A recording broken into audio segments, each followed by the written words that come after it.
Sun and Moon Broadcast представляют секреты и загадки Сардина Тауна.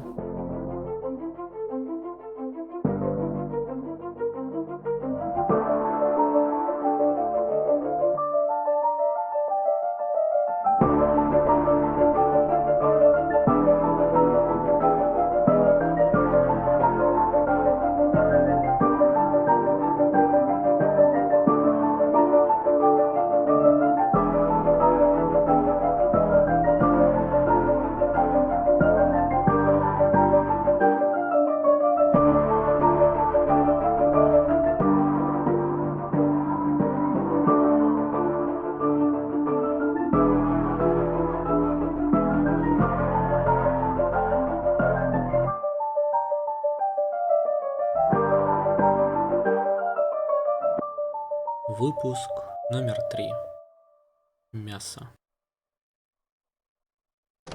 С добрым утром, дорогой дневник.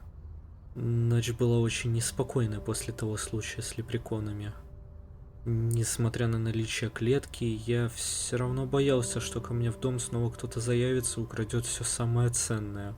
Поэтому я прислушивался к каждому скрипу, к каждому шороху, который доносился откуда-то из недр моего дома. Я кое-как смог заснуть ближе к 5 утра, потому, соответственно, мне удалось проспать от силы пару часов. Надеюсь, сегодняшний день не будет полон каких-то паранормальных событий, которые опять выбьют меня из колеи. Хотя, судя по всему, Сардина Таун никогда не перестанет меня удивлять. И я порой утешаю себя мыслями о том, что рано или поздно я все-таки свыкнусь со всеми странностями этого городка и буду спокойно жить, как и все остальные. Несмотря на то, что в течение ночи никто ничего не своровал, и я все равно возьму тебя с собой. Постараюсь не подвергать тебя особой опасности, возможно, даже привяжу тебя к руке, чтобы не уронить ненароком. Я и так получил слишком много стресса после тех 2 моментов, когда я чуть не лишился тебя, дорогой дневник. Я, правда, постараюсь сделать все возможное, чтобы сберечь тебя. И, кстати, ночная охота на лепреконов с Брайаном и Тоби заставила меня чуть меньше бояться этих двоих. Конечно, не могу сказать, что полностью перестал бояться Тоби, но зато Брайан показался мне весьма приятным собеседником, да и человеком в принципе. Постараюсь сегодня дать второй шанс квантовому клубу. Кто знает, может и остальные ребята окажутся приятными. И говоря о ночи, хотелось бы упомянуть также странное поведение мамы. После того инцидента с холодильником у нас практически не осталось продуктов, поэтому ей пришлось прийти довольно поздно, так как она ходила за покупками. На удивление, мама купила довольно мало продуктов. Она объяснила это тем, что на работе их кормят, а потому ей нет необходимости питаться дома. Также отметила, что продуктов должно хватить где-то на недельку-другую. Готовить пришлось самостоятельно, так как мама выглядела весьма уставшей, да и на разговоры у нее явно не было настроения. Она побрела в свою комнату, и больше я ее не видел. Сегодня утром тоже. Вероятно, она уже уехала на работу. К счастью, я умею готовить, а потому склепал себе что-то так или иначе питательное, поужинал и отправился спать. Сейчас же утром я не планирую что-то готовить, так как это явно займет много времени, а мне уже совсем скоро выходить в школу. Перекушу, наверное, чем-то из миски с фруктами, запивая чаем. Должно хватить на день. Ладно, не буду тянуть время, пора собираться. До встречи, дорогой дневник. Итак, дорогой дневник, я вновь в школе. По дороге мне снова встретился тот жуткий мужчина, который выгуливал хот-дог. На этот раз он решил поднять свой взгляд на меня и проговорить мне вслед то, что видел, как возле моего дома появилась клетка для лепреконов. Кроме того, он стал свидетелем того, как я с ребятами шел в лес, удерживая одного из них. И я решил остановиться, но не подходить к мужчине.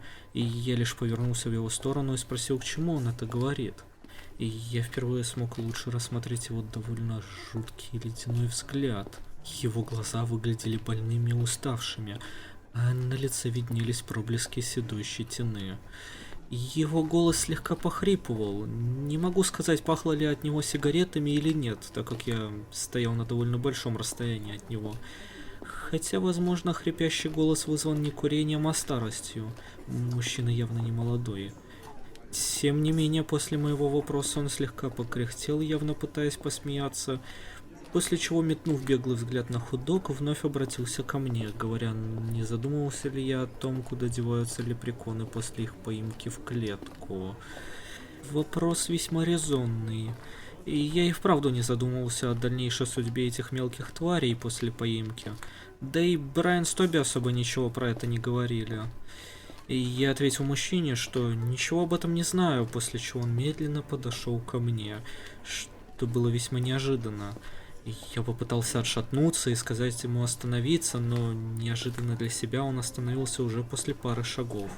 Он протянул мне какую-то ключ-карту и сказал, что она явно пригодится мне, если я захочу получить ответ на этот вопрос. Он начал медленно уходить обратно домой. А я же в свою очередь долго стояла в ступоре, смотря на таинственную ключ-карту у себя в руках.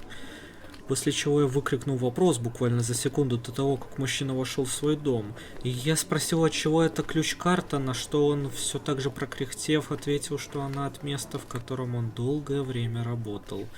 Он не вдавался в подробности, лишь сказал о том, что это связано с лепреконами, а также выразил сожаление о том, что вообще в этом участвовал. Войдя внутрь дома, мужчина растворился в темноте, после чего дверь медленно закрылась. Прозвучал щелчок замка двери. Это было весьма странно. О какой такой работе он говорил?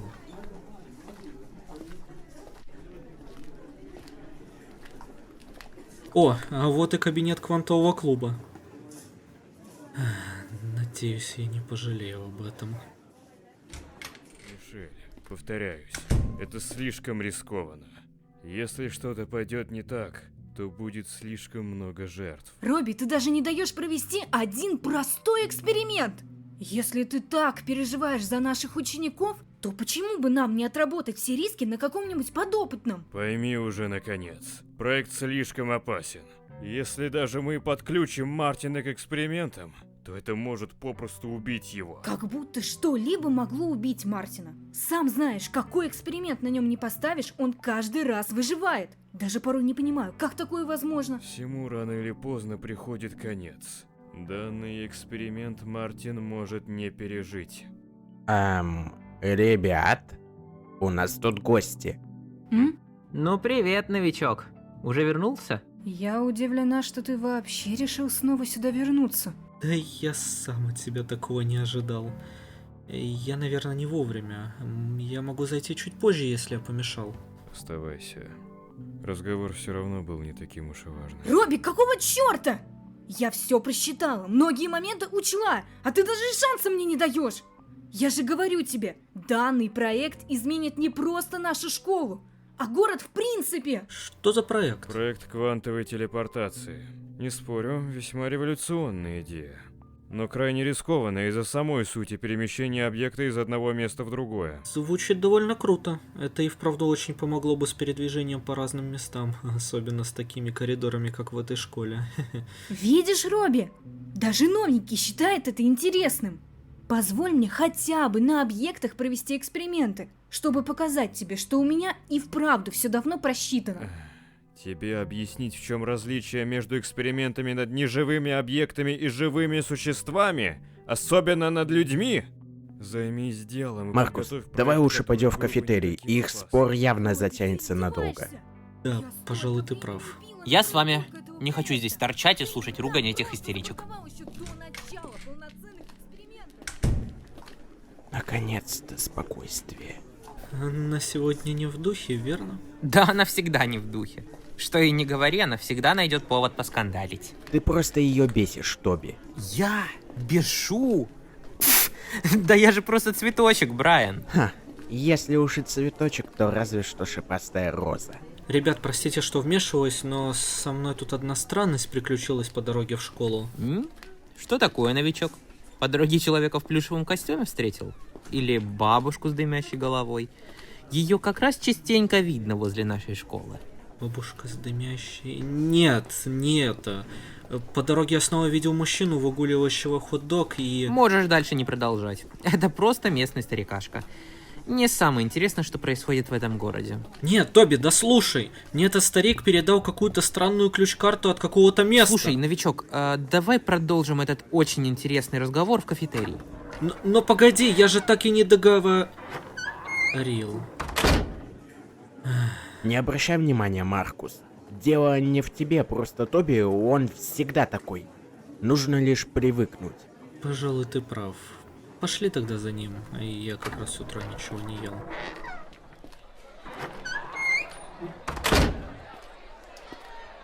А я уже подумал, что вы не придете. Погнали, возьмем что-нибудь, пока очереди нет. Сегодня как раз Нептура, а это значит, что в столовой дают печеных спикерсов. Мы можем успеть урвать их самыми первыми. Нептура? Печеные спикерсы? В Сардинатауне, Маркус, время течет немного иначе. У нас после вторника идет Нептура, и только после нее настает среда. Ну и в неделе, соответственно, 8 дней. А печеные спикерсы — это самое лучшее, что ты можешь найти в школьном кафетерии. Их делают из довольно громких существ, похожих на динамики. Если их правильно приготовить, то получится нечто просто невероятное. Я, наверное, никогда не перестану удивляться этому городу.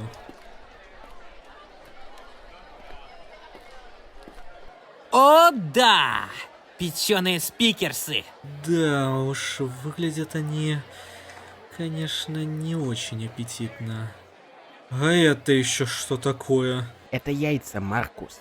Яйца? Тебе еще ко многому придется привыкнуть, новичок.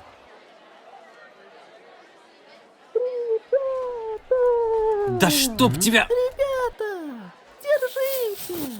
Это вам точно пригодится, чтобы сложить еду, которую вы собираетесь купить. Пакетик? Я думаю, он мог бы пригодиться. Хватит пустой болтовни, новичок. Если ты ничего не будешь брать, то пошли с нами за столик. Нам разве не нужен пакетик? Я дважды повторять не буду. Идем. Ну ладно, пошли. Эй, а пакет?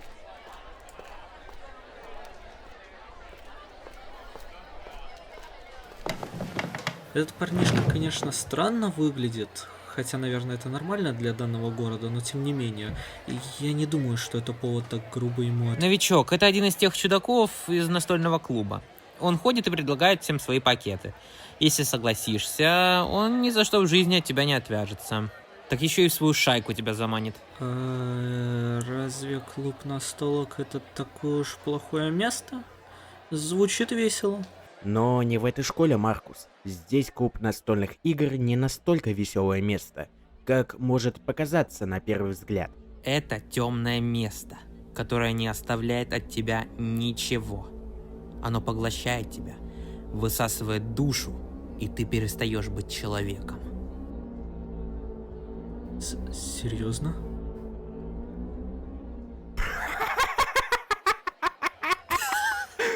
Да ладно тебе, новичок, я же просто стебусь. Что? Они просто скучные задроты. В их клубе нет ничего таинственного или мистического. Там просто скучно. И я уже было поверил, что там с ними и вправду что-то не так. Так, что ты там хотел показать, новичок? А? Перед входом в кафетерий ты там о чем-то бубнел и хотел показать нам что-то. Что там у тебя? Ах, да, точно. Мне сегодня тот мужчина, выгуливающий хот-дог, передал какую-то странную ключ-карту. Сказал, что она связана с его работой, если я правильно помню. А? Брайан, ты понимаешь, что это значит? Это что-то особенное? Просто ты прям загорелся, когда увидел эту ключ-карту. Маркус, а тебе этот старик случайно не говорил, где он работал раньше? Ну, он особо не вдавался в подробности, лишь сказал о том, что это как-то связано с лепреконами. Джекпот! Ты чего так пугаешь? Новичок, ты просто золото! Мы с Брайаном уже давно ищем способ, как попасть на свалку. А ты умудрился буквально за пару дней получить ключ-карту оттуда. На свалку? Как это связано с лепреконами? В городе есть одно место, куда вывозят лепреконов, пойманных в клетку. Его и называют свалкой. И занимаются этим как раз-таки сборщики. один из которых дал тебе свою ключ-карту, благодаря которой мы сможем попасть внутрь этого места. Воу, как же много всего на меня разом навалилось. И что вы предлагаете? Пробраться внутрь и узнать, что там? Да ты просто читаешь мои мысли, новичок. Я предлагаю заняться этим уже сегодня вечером. Чего время терять, раз нам такая возможность подвернулась? Вечером? И я тогда возьму себе чего-нибудь перекусить. Может, в этот раз будет что-то съедобное, а то мне здешняя выпечка вообще не нравится. Мясо в ней довольно странное. Я тоже не ем местную выпечку. Я больше предпочитаю спикерсов. Мне до сих пор не по себе от одного их вида. Ох, хей, мне одна мысль пришла. Вы же занимаетесь наукой, так ведь? Может, проверите, что за мясо в выпечке? Мы квантовый клуб, новичок. Мы не занимаемся подобным. Зато клуб биологии занимается этим. У меня там как раз есть знакомая. Я мог бы попросить ее сделать анализ мяса в выпечке, если хочешь. Чувак, я так и знал, что ты найдешь повод, чтобы повидаться с Меган. Признавайся, у вас там что, интрижка, что ли? Тоби, успокойся. Мы просто очень хорошие друзья. К тому же, тебе разве самому не интересно, из чего делают мясо у нас в кафетерии? Да я не особо как-то заботился об этом. Не удивлюсь, если они вообще людей через мясорубку пропускают. Что-то аппетит резко пропал, и я, наверное, не буду ничего брать. Но какую-нибудь булку с мясом все-таки прихвачу, Брайан. Просто чтобы убедиться, что шутка Тоби не окажется правдой. Хорошо, Маркус. Я постараюсь управиться к концу дня. Спасибо, Брайан. Итак, школьный день закончился, так что я направляюсь в сторону дома. Нужно будет чем-нибудь себя занять, пока я буду ожидать вечера для похода с Тоби на то самое место. Не знаю, насколько хорошая идея это является, как бы снова не вляпаться в какие-то неприятности. Я так и не до конца освоился в этом городе, так что я не готов так сразу втягиваться во всякие безбашенные... Делаешь очередную запись, новичок? Тоби, не пугай ты так! Да ладно тебе, расслабься. Я же не маньяк какой-то, чтобы меня так шугаться. Ну, знаешь ли, после твоего выстрела во время эксперимента я не очень-то уверен, что ты говоришь правду сейчас. Не говори так, как будто ты помнишь, что произошло. Пострадала твоя версия из этой вселенной. А там, откуда ты пришел, этого даже и не случилось. Ты сейчас реально звучишь как маньяк. Буду считать это за комплимент.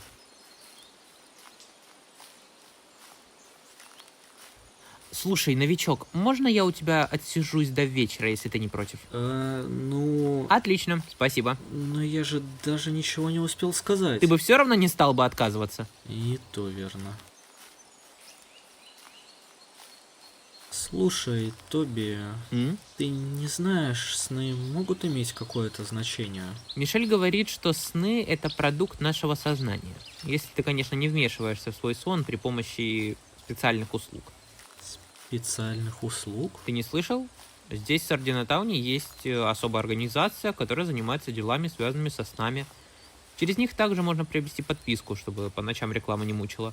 Я, кажется, что-то подобное припоминаю. По телевизору вроде крутили их рекламу, и я тогда не придал этому значения.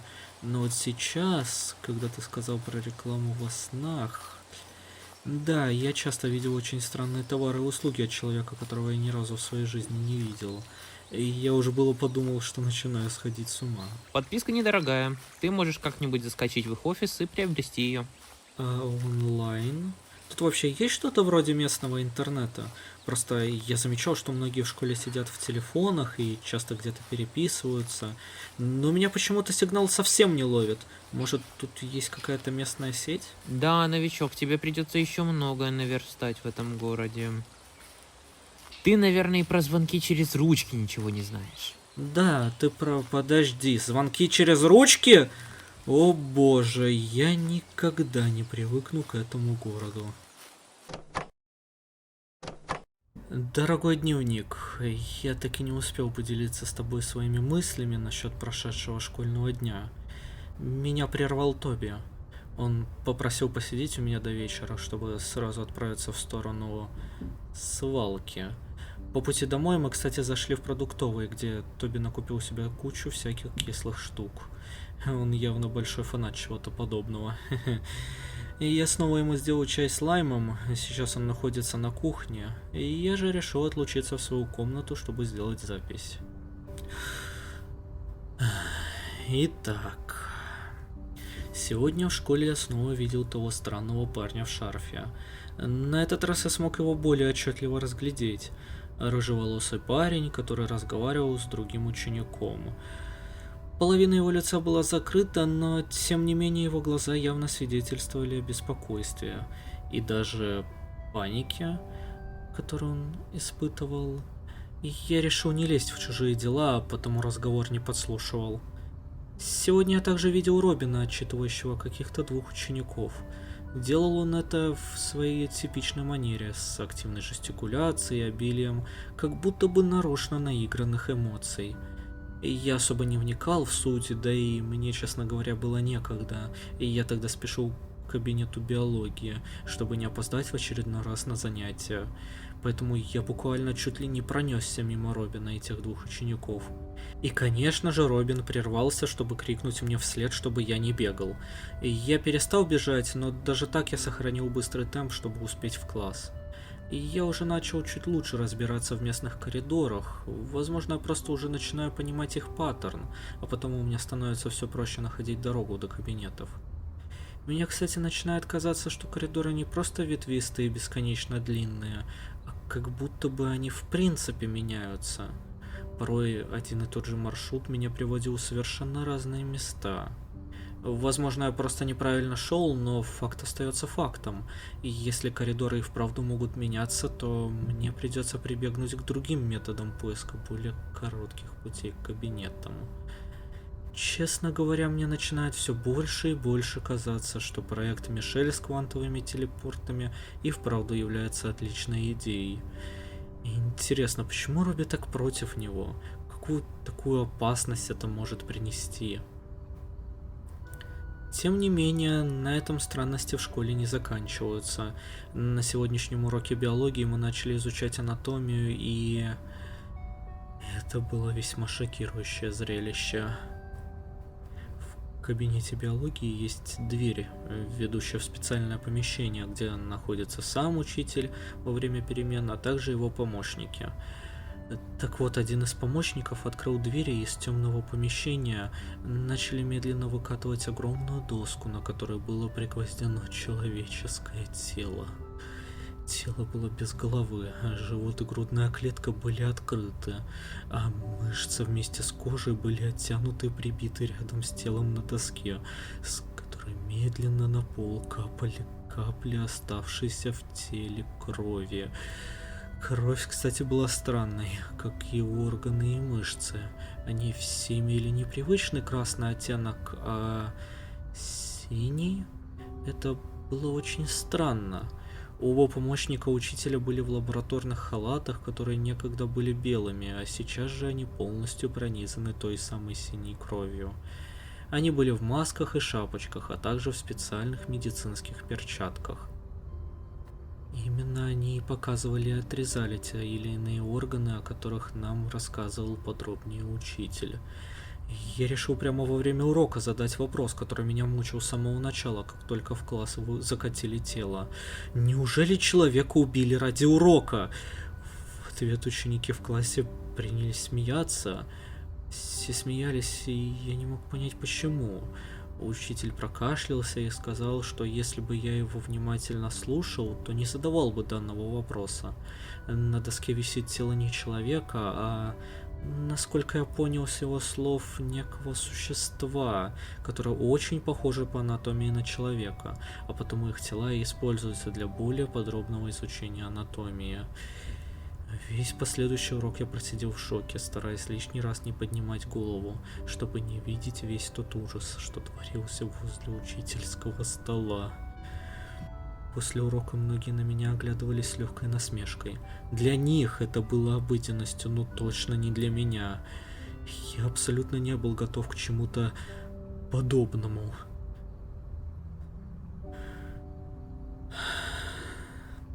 Сардинатаун очень странный город. Я всячески пытаюсь себя убедить в том, что я привыкну, но всегда после этого происходит нечто подобное, что заставляет меня просидеть в ступоре на протяжении десятка минут, собираясь с мыслями и переваривая увиденное. Этот город как будто слышит меня и мои мысли, всячески подсылая мне все больше и больше новых испытаний на прочность. А ведь и по дороге домой были странности. В продуктовом магазине, в который мы с Тоби заходили, было довольно много самых разных странных продуктов, природа которых мне была непонятна. Кроме того, на кассе была, судя по голосу, женщина, которая выглядела совсем не как человек. Это буквально был осьминог. Чертов осьминог! Причем она так обращалась к Тоби, как будто бы она уже давно его знает. Видимо, он уже не в первый раз приходит сюда. Она даже подарила ему баночку чернил. Как оказывается, данный кассир не единственный осьминог в городе, и их чернила считаются просто отличным соусом, который можно добавить во многие домашние блюда. Осьминоги в городе дарят их в знак уважения и доверия, поэтому к ним есть доступ далеко не у всех жителей. Тоби любезно отдал банку с чернилами мне, а коли у него таких скопилось просто уйма. Я принял подарок, но я даже и понятия не имею, что я буду с ним делать. Что с ним приготовить? Пасту? Может, действительно приготовить пасту с этими чернилами? Подождите, а на самом ли деле это чернила? Ну, которые прям чернила, или это что-то другое, что также называется? И неужели осьминоги, которые их отдают, достают эти черни... О боже.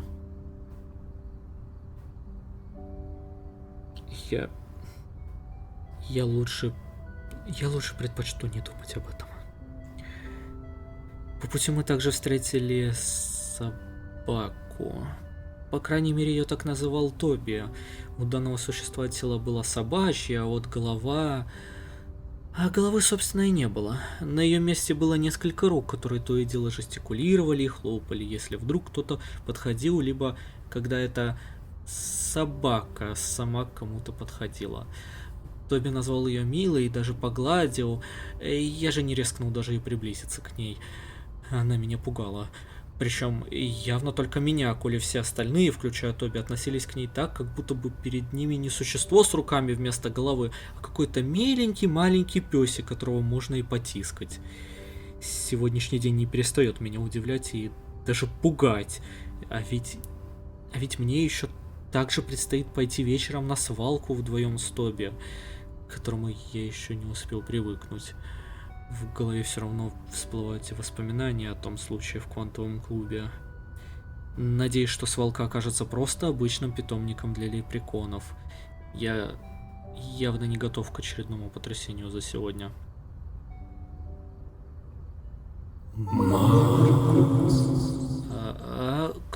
Кто здесь?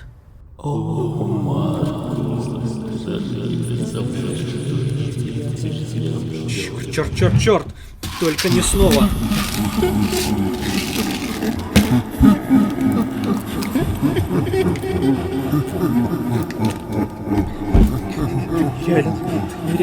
Ты нереален! Новичок, у тебя там все в порядке? Да, Тоби, все в порядке. Надеюсь, ты закончил со своей записью? Нам пора начинать выдвигаться. Да, я уже закончил. Сейчас спущусь. А ты точно уверен, что это безопасно? Новичок, спокойно. Если мы будем действовать быстро и аккуратно, то нас никто и не заметит. Все равно у меня дурное предчувствие касательно этого места. Может, ну его, пока не поздно. Новичок, мы с Брайаном еще не заходили настолько далеко, как сейчас. Благодаря твоей ключ-карте мы наконец сможем раскрыть тайну, которую в себе хранит свалка. Жаль, правда, без Брайана. Ладно, уговорил. Только если дело запахнет жареным, мы сразу же сворачиваемся и возвращаемся обратно. Как скажешь, новичок.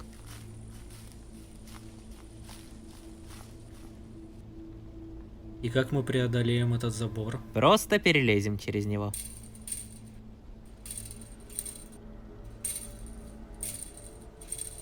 Не стой столбом, новичок.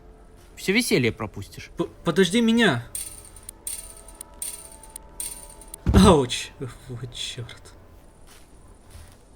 Я уже начинаю жалеть, что ввязался в это. Поверь мне, это точно стоит того, чтобы неудачно упасть через забор. Ну, буду на это очень сильно надеяться.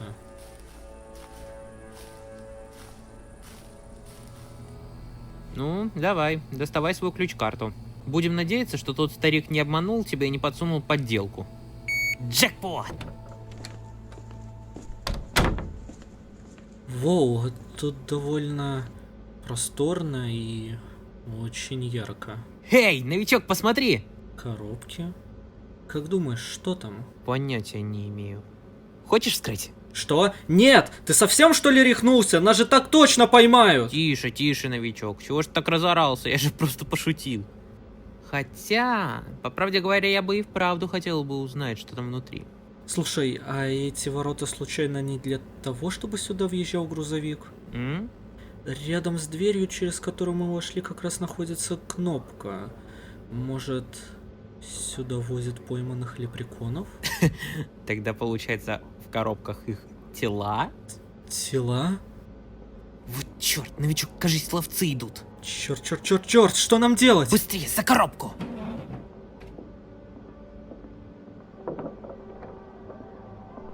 И что мы теперь будем делать? Нас же точно поймают. Рано разводить панику, новичок. Мы сейчас что-нибудь придумаем. Джекпот! Погоди, ты предлагаешь лезть в вентиляцию? Это наш единственный выход из текущей ситуации.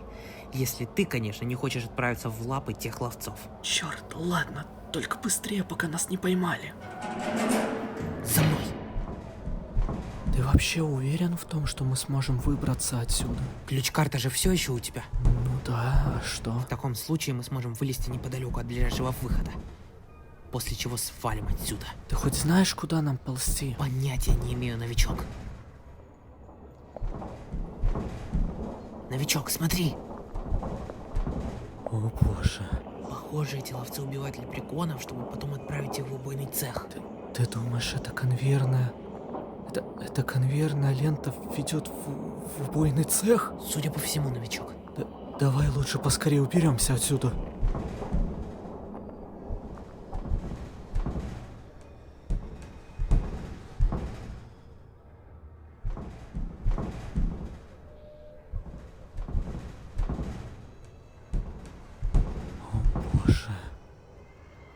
Вот тебе и ответ, из чего готовят мясо в столовой. Боже, Тоби, меня сейчас стошнит.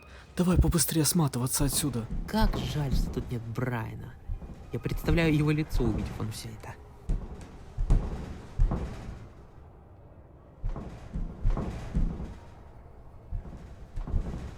Чего ты там стал? Тут развилка. Не помнишь, к какой стороне здания мы ближе? Вроде к левой. Ну, раз налево, так налево.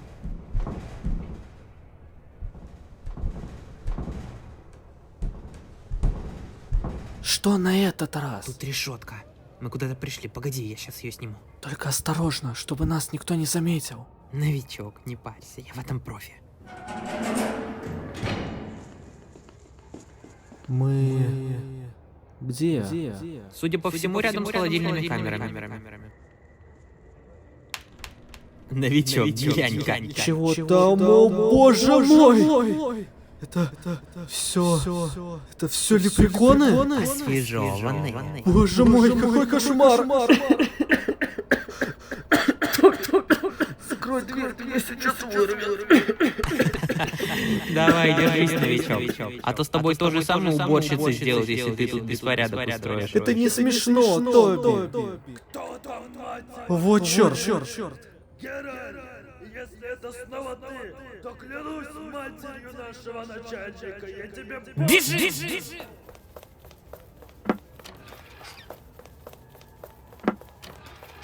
Новичок, на выход!